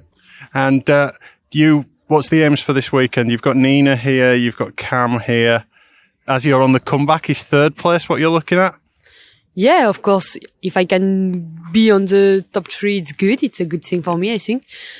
We will see. It's a big race. Many people are here, so it's interesting and it's good to start the season. Cool. And what are the hopes and dreams for 2023? At the beginning, I will just try to be back on the racing, on the World Cup and on the podium. And after, of course, if I can win, it will be the best thing. But yes, for sure the win, I hope. Cool. And where do you go from here? From Fort William? Is it back home? after I go back home, we have a French Cup next weekend. And after, a bit of time at home before to go to Lanza Ride. Excellent. And excited for the new changes that are coming in with the SR? Yeah, I think it will be really interesting, and it's a new start for everybody. So it's really interesting. We will see at the first World Cup if it's good or if it's strange. We will see. Okay, cool. Well, thank you very much for talking to me. Best of luck for the weekend and for the rest of the season. Thank you so much. Mille Johnset, Canyon Collective Factory Rider. How does that sound? Amazing. It's pretty cool. Yeah. Big move for you this off-season. Tell me a bit about how that came about. So obviously last year I signed a new team as well with Commensal, and that was a 2-year deal. But end of last year we had to shut the team down, just for different reasons. So I was very lucky to start talking with Gabe Fox and Fabien Barrel, and it just kind of everything very smoothly and quickly happened from there. Excellent. And how are you getting on with the new bike? Really good. I think the Commensal compared to the Canyon is two very different bikes. Like Commensal, if you fit it, it works really well. But for me, it was kind of a bit of a struggle. But now with the Canyon, it was just super easy to get used to. And I think it's a good fit. Cool. And how are you adapting to Fabian's way of working? I think it's very different than what I'm used to. But I think it's also good, because I've kind of been missing a bit of structure in my daily life and like my training. So it's been good to, get that back in and, focus on some different stuff. Cool. And where do you go from here, from Fort William? Where's the next stop for you? So tomorrow I fly back to France, where I'm based at the moment. And then we do a French Cup next weekend. And then it's kind of just a few weeks off until the first World Cup. I think everyone's going to that French Cup. I've spoke to Marine Cabirou and she said she's going there as well. I think Loris is going there. How are you getting on with the track this weekend? Yesterday was kind of a struggle because we were meant to ride Friday, but then obviously with the wind and everything, it was shut, and I didn't get to walk to track because we were off somewhere else riding. So I was kind of lost when I was on the track, but obviously we've been here so many times before, so I kind of knew, but I was never 100% where I was going. So I was like, kind of a bit scared, but today's a lot better. So I think finals would be good. It's smooth, isn't it? From the Deer Gate down, it's like a BMX track in places. Yeah, it's a lot better. It's very different. And, but I kind of like the top, so it's fine. Yeah, I'm not the biggest fan. It's the pit after pinball. After pinball, I just don't know. I've realised this weekend, I don't know if I'm going left or right. And I think every bit after that, it's like straight, you want to be on the left, corner, you want to be on the right. And I don't know the sequence. Do you know what I mean? I don't know the lines. Yeah, I feel like when I don't know where I'm going, I just go kind of straight and let go. And it's just rough everywhere. So it's just how less you can brake, really. And what are the hopes and aspirations for 2023? So last year is kind of the same situation this year. Like everything is brand new, and I kind of want to get closer to those top 5 podiums every race. But this year I also think it's a lot of strong juniors coming up, so I think it's going to be harder. But that's definitely my goal end of the year, to be consistent towards the top 5. Excellent. And back here for World Champs? Definitely. Now in the Dorval AM Commensal tent with the 2022 World Cup champion, Camille Balanche. How's it going? Good, and you? Yeah, having fun. I'm really enjoying myself this weekend. How are you finding the track? Really good. Like, it's crazy. They did a really good job with like the blower this morning, removing all the little rocks. It was like, sick. I've never seen them doing that at Fort William before. I saw them on the track walk. They were blowing dust off. I was like, insane. Yeah. Is that kind of level of track preparation that you get at World Cups usually? Yeah, not even, I will say. Honestly, it's even better than the World Cup. It's sick, like best condition ever. It rained yesterday evening, so the grip was perfect at the top. So yeah, we're lucky. Good weather, no wind. You were second in seeding, just a pigeon's lip behind Nina. How far was it? 0.9. Yeah. And was it a good run? Yeah, it was a good run, decent run. Couple of mistakes there and there, but I mean, it's kind of normal of such a long track. But I have some room for improvement, and yeah, I hope I can win a couple of seconds. But I guess she also will find a couple of seconds, so we'll see. I guess I just want to be happy with my run and give my best, and then we will see. It must have taken a lot out of you coming back to win the series last year. Psychologically, was it hard? It's just hard because it's been a super long off season. Like, we finished the season in September and now we're gonna start in June again. So that was the most challenging part, finding stuff to do and also like finding a good plan to train, not too early. And so, yeah, I struggled a bit lately. It was super hard mentally to be still motivated to train and do those interval and putting the work in. But it's been amazing with the team. I have now a new technical coach and we've been improving stuff on the bike. And so that's super motivating to see that we can still, improve everywhere little stuff. So that's been super motivated. And luckily I've been to New Zealand for a month. So that was like a bit off. And but I can't wait to start now. It's been too long. So you came to this sport super late and you were on kind of still on a trajectory almost of climbing. You're still going up. Do you think there's still more that you can find? Yeah, I'm pretty sure, because when I look at my cornering and stuff like that, I can still improve a lot. And I feel like I've been improving still some stuff. So I hope I can keep pushing, and I'm working on it. So hopefully it works. And 2023 is going to be probably the hardest year ever to win the women's overall. There's some good juniors coming up. Do you still think that Valiant, Miriam and Nina will be your main competitors? Yeah, I think so. And it's insane. Like, we talked about it yesterday with my mechanic and we started to do like a list of who is going to be there next year again. And it's like more and more and more. And we're going to be even less women in final now, just 10. So it's going to be a proper battle. Like, we have so many good junior coming up and at least 3 of them. And then people that were injured like Tane and Marin. And like, yeah, it's going to be insane. I think really good battle. And for sure, Vali, Miriam, Nina, and maybe Tane, and it really depends also mentally, on the mentally side of what's going on. So, yeah, I think it's going to be interesting. And have you had the data logging on this weekend? Have you been trying to get data for the bike for Worlds? No, we haven't actually. We did it a couple of last training camp with, we have like an engineer for the suspension. So when he's here, we use it, but otherwise no, because you need to analyze the data and do something with it. So no, we didn't took it. It was more like we have more other stuff to try, and it's just good to do a race before the World Cup. So we're more here like to have that race feeling and just knowing the track again. And I think when I chatted to you before we recorded this the other day, and I think you said you're staying here for a while. Is that right? Yeah, we try to stay. I mean, it's a really long travel for the mechanic. It's 2 days of driving. So if you just come for the BDS, we don't ride so much at the BDS. So we don't test anything. We just try to ride fast. So that's why we wanted to stay. And then we have proper time to change stuff on the bike and just try and see how it feels. But anyway, I think the World Cup trap going to be quite different. So it's just really for us to have some knowledge. And then I think it's going to be different anyway for World Champ. Cool. Well, best of luck for this weekend and for the season. As I say, I think you're still on that trajectory where you're going off, and I think it'll make it very interesting again at the top of the elite women's field this year. Yeah, I hope you're right. Good luck on your run now this afternoon. Thank you. Staying in the Dorval AM Commensal tent and with Benoit Coulanges. How are we doing, Benoit? Pretty good, honestly. Good time in the track. Yeah. So I would.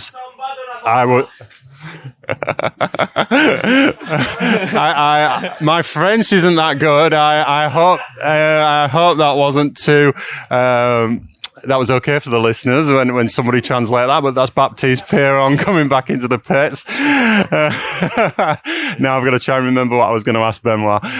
So you came past me. I was stopped on the bridge on my first run this morning trying to psych myself up to do the motorway, and you came past with a flat tire. How many runs have you done today? I did 3 runs. Yeah. And how are you finding the track? Honestly, the grip is mint. They clean all the top and it's pretty cool. So I really enjoy it. And also the ground is so packed that the rolling is so fast and it's really a good time in the track yet. Cool. And how did you get on yesterday in seeding? I missed a line and I landed on a rock and I broke my chainring. So I took to the bottom and it was like this. But like a line like this, I prefer to do now and learn that line is a bit shit and that's like this, yeah. Did you snap your chain device off? Yeah, I broke the chainring, so it was really hard. And sometimes when I turn the pedal, it's block also the chainring and everything, so it wasn't very good. Yeah. I think my teammate Mark Weightman has found your chain device because he's had the protective bit off the bottom of it for his own bike. No way. He's found one on track, and there can't be too many chain devices floating around. So you had a great, if I remember rightly, you had a great start to last season, and then it kind of faded away a little bit towards the end. Is that pretty accurate? Yeah, in the middle of the year, I crashed in Andorra in the rock garden, and after that, like for the two run in US and Canada, wasn't really good, but at the end it wasn't too bad. World champ, I was really good at the seeding run. Not my best at the final run, and Val di Sol, I was like 6, so it's not too bad, yeah. Where did you end up in the overall? 7. Oh, that's good. So 7th is a great place to start this 2023. Yeah, it's pretty good, honestly. I was really stoked of my last season. Like half of the season, I was like in the top 5, so it was pretty good. Yeah. It's hard, I think, for some people, that second season after they've had a kind of breakthrough year. The second season can be difficult, so it's good that you followed it up. Honestly, no, because I was really confident and I did more podiums, so it was pretty cool. And yeah, it just like, I don't know. Yeah, you have a bit more pressure because you know you can do it, but in the same time, it gives you some confidence. But like every athlete, I think at the beginning of the season, everyone have like so much question in his head. Maybe I lost my magic power to go fast and everything, but we will see. I think it's the same for everyone. And what are your hopes for this season? What are you trying to do? What goals have you set yourself? For me, my goal is always to do better every season, and my main goal is to win a World Cup or World Championships. Like I'm working like in 2021, I was second at the World Champ, and since this event, I will try to win one race, and I know I can do it because I was close 3 times, and it's really my goal now. And how do you treat something like this weekend? Once you get in the start hut, are you racing and going as fast as you can, or are you just trying to get back into the mindset? Like, I think you ride pretty much at your maximum, but in World Cup you take more risk because like it's bigger event, you have more like it's bigger. So I think I ride at my maximum, but World Cup is one step more. Yeah. I don't know. Yeah, there's no need for you to take big risks this weekend. It's somebody maybe who further down the field who could gain a big psychological advantage if they could get a top 5 here. That would be. Yeah, it's a bit a mix because you don't want to be last 2 and you need some confidence to start the season, but we have like one more before the beginning, and the goal is to be ready for the season and not before, because the season will be long. So yeah. Cool. Well, best of luck for the weekend and best of luck for the season. Thank you. Okay, so now we're in Trek Factory Racing, and it is someone's very, very special day today, I believe. Do you think we could sing Happy Birthday for Loic Vergier, everyone? Are we keen for that? 3, 2, 1. Happy birthday to you. Happy birthday to you. Happy birthday, dear Loic. Happy birthday to you. Thank you. It was actually just a team, so not many people, but thank you. How are you getting on this weekend? So far, so good. The track is still rough. Like, we forget how rough it is. The speed is trying to come back, so I'm quite stoked. And the weather has been nice, so far, so good. Really happy. Cool. I believe you had an injury, broken collarbone, was it, in the off-season? Yeah. Yeah, sadly, I broke my collarbone. and yeah, had not a long recovery, but just the mental state was not there. Like, you think, okay, I can crash and break something quite easy, and I don't want that. So once you pass that point, you start building up, and I'm getting there. So yeah, that's where we are now, and hopefully we'll be back fast for Lenzerheide. Good season for you in 2022. Where do you end up in the overall? I ended up second with ups and downs, a lot of trouble, a lot of struggle, and 2 wins. So it was quite wild. Definitely the craziest of them all. And the end result was really good. Overall was good, but yeah, it was a mess. Like, I had a couple bad races. I missed my first World Cup last year because of an injury, and then came back and got third at World Champ. So yeah, really wild, a lot of emotions, and hopefully we can be a bit better and more consistent this year. And I'm guessing the strategy for this year is to win everything?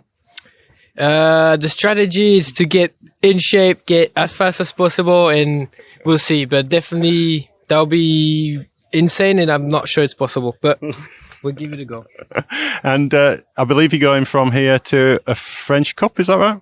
Yeah, next week we have a French Cup. My trainer was like, you should do, the more races you do, the better, because obviously like I said, the state of mind and like the confidence is slowly building up. It's not there, so I need to do races and feel better and better. So cool.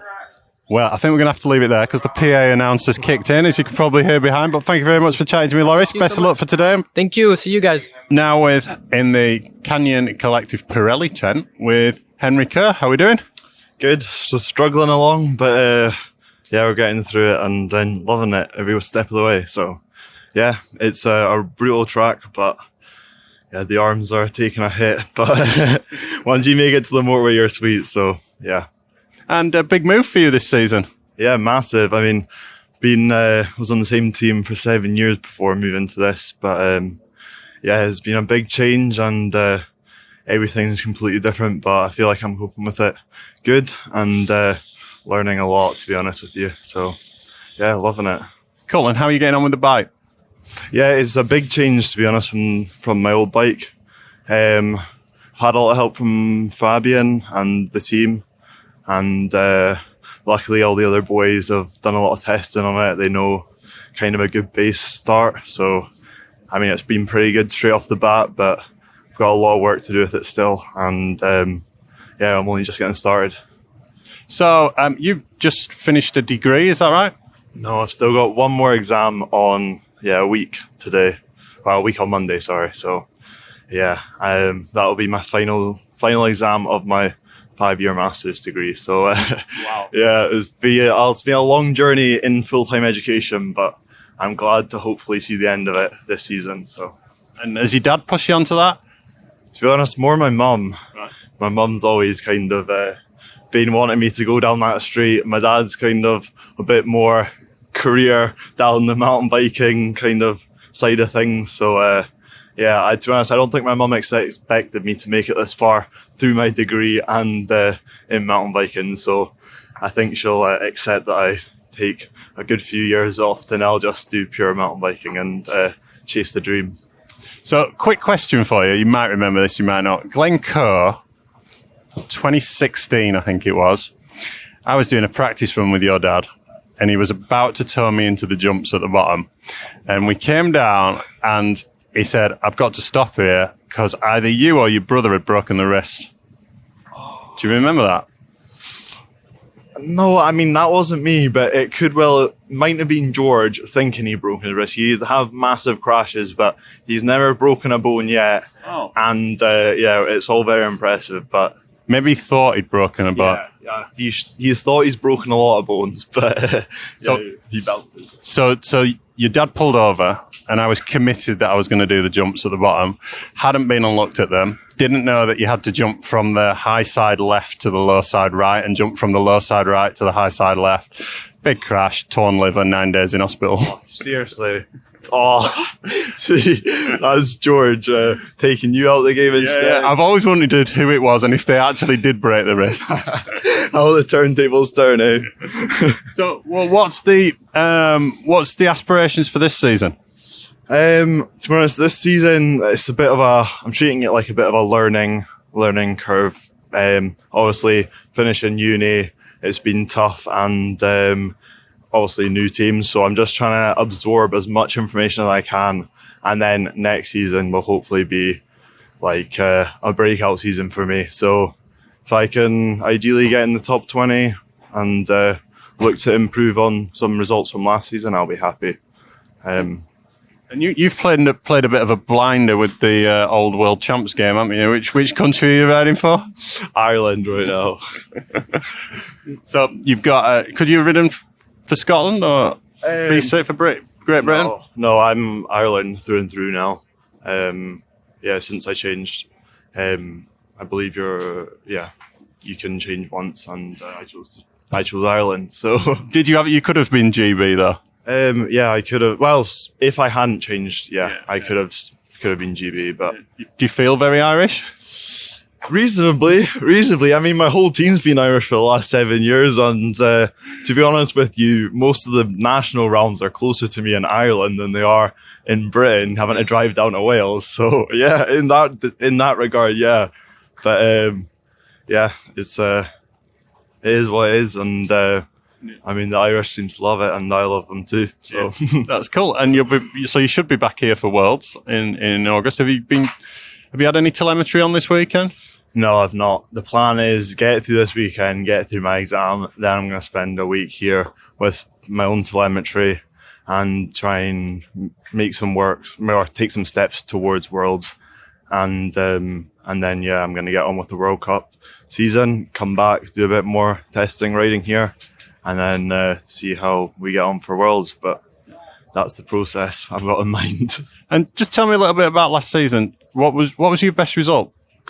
Got 9th at World Champs, and then obviously crashed in the last four. I've been watching that race run honestly most days through this off season, and it just fires me up every day for this season. But where would you have come, do you think? 4th, I think. Yeah, that must hurt. I know, it did hurt. At the time, I didn't care because I was riding good, but obviously with the off season being so long, it was just like looming over me. And yeah, it was just such a long distance. I'm stuck behind my computer screen studying, going on Instagram, seeing everyone race, and I'm just like, frustrating, but I know the pace is there. It's just going to take a little bit of time to find it, and a bit of confidence, but I know we'll get there eventually, so I'm not too overly fussed with it. Excellent. Well, thanks very much for talking to me, and have a great run this afternoon. Where did you come in seeding? 16th. Happy with that? Yeah, pretty happy with that. Probably the best I could have asked for, considering I had an exam on the Friday, so my brain was pretty fried this weekend. But yeah, plans just to get through it, and I hope you have a good run too. Cool. Thank you very much. No, thank you. This might not make it into the final podcast edit. It all depends how it goes, but we're just back from race funds, and I just wanted to try and capture a bit of the emotion coming in. Mark, how have you done, Mark Weightman? Teammate on Making Up the Numbers? Well, I've got second, but it's not the best result, but I'm still happy with it. What was your time? 5:33. That's pretty good for how old are you? First year Grand Vet, 50 years old? Yeah. Talk us through your run. Oh, well, it just felt too easy. Yeah. Didn't push myself. I usually scare myself, but I didn't scare myself. But could have gone harder. I wish I had gone harder, but it could have ended. 3 seconds behind Alistair McLennan, who won your category. Yeah. One mistake, was it? One mistake where I had to drag the bike out from under the tape, but aside from that, it was pretty good. Cool. And then I got Richard Binsey. It's come to an end. How many seconds have you usually got on me at Fort William? Let's have a sit down here. Let's have a sit down and chat. It's normally about 30, isn't it? Yeah. What's happened today? Don't know. Getting old, George. Yeah. And you're getting faster. So I've just done a 6:31. And I did a 43. 43, 12 seconds. 42 or 43, I think it was, yeah. 3, I think, Mark. I just thought, what? So that's 13 seconds. That's quite a long time, isn't it? Let's go and have a chat with Neil White. Where's Neil? Neil is over here. The mailman, as he said to me as he crossed the line. Why are you the mailman, Neil? Always deliver on time, don't I? Yeah, you do. Pulled it out of the bag at Riola? And then, where were you in seeding at Riola? 4th. And where did you end up? 2nd. Yeah, and this weekend, where were you in seeding? 5th. And where did you end up? 2nd again. Yeah, and so first loser. So you tell me. No. So 2nd at Riola to Leon Rosser, Yeah. who is a South Wales local and a very fast rider. Ex-elite rider. 2nd at Fort William to Marcus Scott, who is ex-elite rider. Ex-World Cup rider.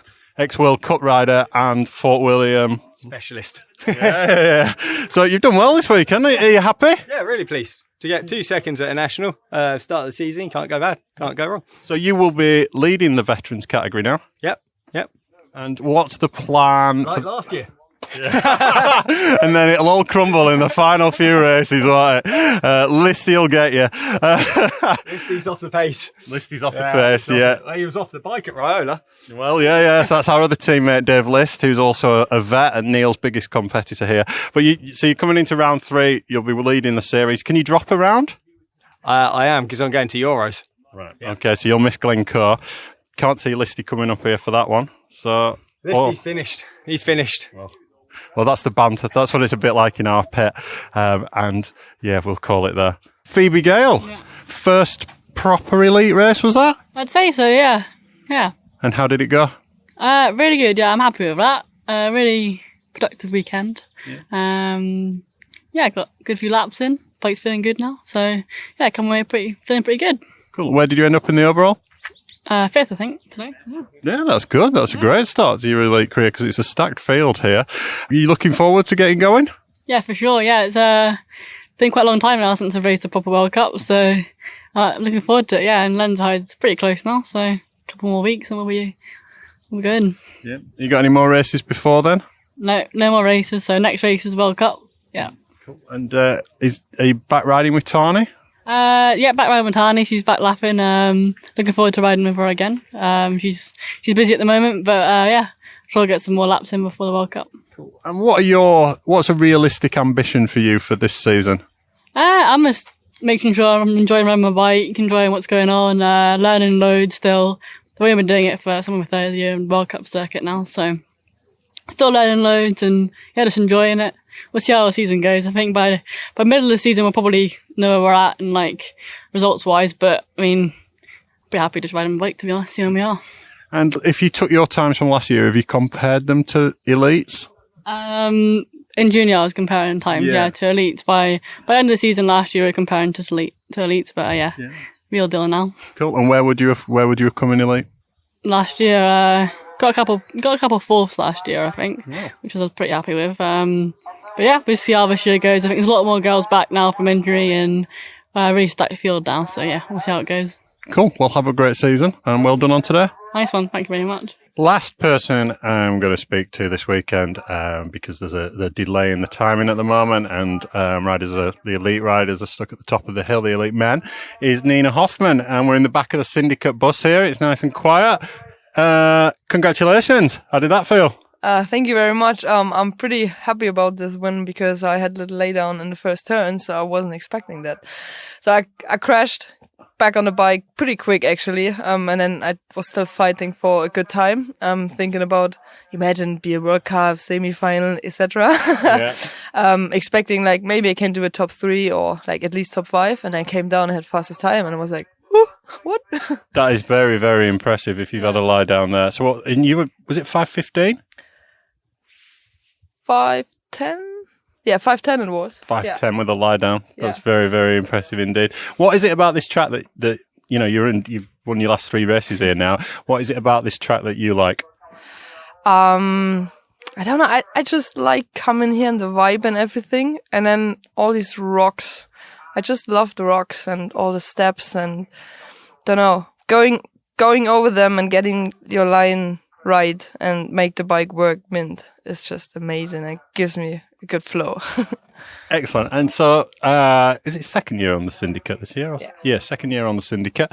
You must be trying to kind of there's a bit of a kind of triumvirate at the top of this sport with last season with Miriam, Valley, and Cam. You'll be trying to break into that this season, I imagine. Yeah, I definitely want to. I definitely want to take another win somewhere. We will see. We're working hard. Like, we're working pretty good. Been in New Zealand the winter, testing the new bike. Work with my mechanic Ethan is amazing at the moment, and makes me feeling pretty good and confident going into the season. Cool. And talking of the new bike, tell us a bit about it. Amazing. How's it different to the old one? It is still a V10, so it's not too different. It works the same way, but it's just slightly better in many directions, a bit smoother, you got a bit more grip. It just makes you feel a bit more confident. So I did a gap today, which I probably would have not done on the old bike just because of feeling confident on it. And it makes things easier. It makes your riding easier and less stressful, or like less effortful, if you say so. Yeah. Cool. You must have had a good winter. Oh yeah, winter been amazing. Being in New Zealand, Australia, getting loads of time on the bike, which I never had before. So that was a big change for me, and a good change. And yeah. And last season, I think we talked about on the pod, if I remember correctly, there was noticeably a difference in your riding since you joined the syndicate. How much have you been working with Petey and progressing that? So Petey is always giving good feedback beside the track and helping me a lot. But there's also another person behind the scene, which is a skills coach at my home, Fred Abu he's called, and he helped me a lot with my technique, with my riding technique, and I joined with him at the same time when joining the syndicate. So since then I was working on my technique, and this is why probably my riding looks a little bit different to 2 years ago. And we're still working together and getting it more and more better. Cool. And you must be really excited for World Champs here. Yes, I am. How does that feel though? Because maybe you'd not been the favourite before. Would you'd have to come into this being the favourite? I don't care who I am and who I'm going to be seen by someone. I just want to enjoy this weekend here in August and having a good time, and then we'll see what's going to happen. I'm feeling confident on the track. I like the track and I like my bike on this track, and then I can go fast, but don't know what everybody else is doing, so we'll see. And were you the first ever German World Cup winner? That has been Regina Stiefel back 25 years ago or something, like in the 90s. She won a World Cup, but yeah. And has there been a German world champion? Don't think so. That'd be nice, wouldn't it? Sounds nice, yeah, but we will see. Excellent. Well, best luck for the season, and I'm hoping to be up here for Worlds, so maybe I'm going to come for the first few days, I think, because that's the best opportunity to chat to people, but I'll catch up with you then. Cool. Sounds great. Excellent. Thank you, Nina. Thank you. That brings this episode of the podcast to a close. Thank you very much to the sponsors of the show, Hope Technology, JTech Suspension, Revolution Bike Park, Ride Southern Spain, Schwalbe, and SingleTrackWorld.com. We'll be back with another episode very soon. Thank you very much for listening, and I very much hope you enjoyed it.